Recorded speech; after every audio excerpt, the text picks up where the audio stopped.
Doctor صاحب عام طور پر آن لائن تو تقریباً بیشتر مسائل اسی طرح کے ہیں، اور دیگر بھی کئی دفعہ ایسے ہوتا ہے کہ کوئی شخص کسی سے کوئی چیز خریدتا ہے، اپنے پاس وصول نہیں کرتا اور اس سے پہلے ہی اسے آگے بھیج دیتا ہے، اور جس سے اس نے خریدی ہوتی ہے اس سے چیز کسٹمر تک پہنچ جاتی ہے، درمیان میں اس نے وصول نہیں کی ہوتی کسی بھی اعتبار سے۔ تو کیا اس طرح سے کسی چیز کو خریدنا اور اپنے قبضے میں لیے بغیر اسے آگے فروخت کر دینا شرعی طور پر جائز ہے؟ الحمدللہ والصلاۃ والسلام علی رسول اللہ، اما بعد۔ شریعت نے ہمیں یہ ضابطہ دیا ہے، یہ اصول دیا ہے کہ آپ جب کسی سے کوئی چیز خریدیں تو پہلے اسے اپنے قبضے میں لیں، اپنے کنٹرول میں لیں، اس کے بعد آپ اس کی آگے بیع کریں، اس کے بعد آگے آپ اسے فروخت کریں۔ اگر کوئی اس اصول کی خلاف ورزی کرتا ہے تو نبی علیہ الصلوۃ والسلام کا یہ فرمان ہے کہ وَرِبْحُ مَا لَمْ يُضْمَنْ، کہ آپ اس چیز کی پرافٹ نہیں لے سکتے جو آپ کی ضمانت میں نہیں آئی، جس کے آپ ضامن نہیں بنے۔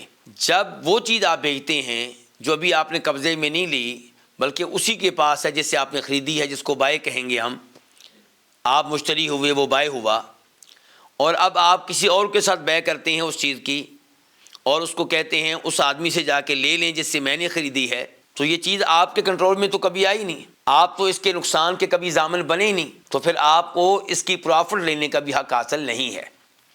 اصول یہ تھا کہ وہ چیز خریدنے کے بعد آپ اپنے کنٹرول میں لیتے، اپنے قبضے میں لیتے۔ اب جب آپ کے قبضے میں ہے، اگر چوری ہو جائے تو نقصان کا ذمہ دار کون ہوگا؟ آپ ہوں گے۔ آگ لگ جائے نقصان کا ذمہ دار کون ہوگا؟ آپ ہوں گے۔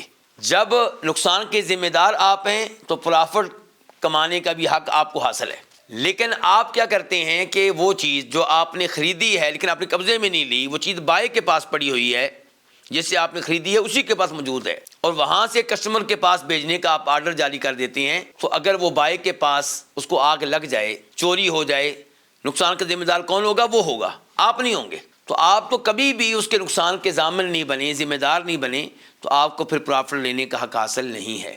تو اصول یہ ہے کہ اس چیز کو پہلے آپ اپنے قبضے میں لیں۔ عام طور پہ آن لائن ایسا ہی ہو رہا ہے جیسا کہ آپ نے فرمایا ہے، لوگ کسی سپر سٹور سے بات کر لیتے ہیں اور اس کے مطابق جو بھی چیز ہوتی ہے، مثال کے طور پہ کسی سپر سٹور میں جوتے پڑے ہوئے ہیں، جوتوں کی تصویریں لگائیں گے فیس بک پہ یا کسی اور جگہ، اور گاہک کسٹمر ان سے رابطہ قائم کرے گا، یہ اس کے ساتھ بیع کے معاملات طے کر لیں گے اور اس سے ایڈریس لے کے سپر سٹور سے کہیں گے کہ آپ یہ جوتا اس کسٹمر کو بھیج دیں۔ آپ یہ بیع کر رہا ہے کسٹمر کے ساتھ اور جوتے کو اپنے قبضے میں نہیں لیا اور سپر سٹور سے کہا ہے کہ اس کو آگے بھیج دیں، تو یہ ممنوع ہے۔ البتہ اگر آپ سپر سٹور کے نمائندہ بن جائیں، وکیل بن جائیں، تو پھر آپ کو یہ حق حاصل ہے، یعنی مالک نہ شو کریں، پھر آپ مالک نہیں ہوں گے، جی۔ پھر آپ بائی نہیں ہوں گے، بیچنے والے نہیں ہوں گے، بلکہ آپ بیچنے والے کے نمائندہ ہیں اور آپ کو وہ اس میں سے کوئی نہ کوئی حصہ دے گا۔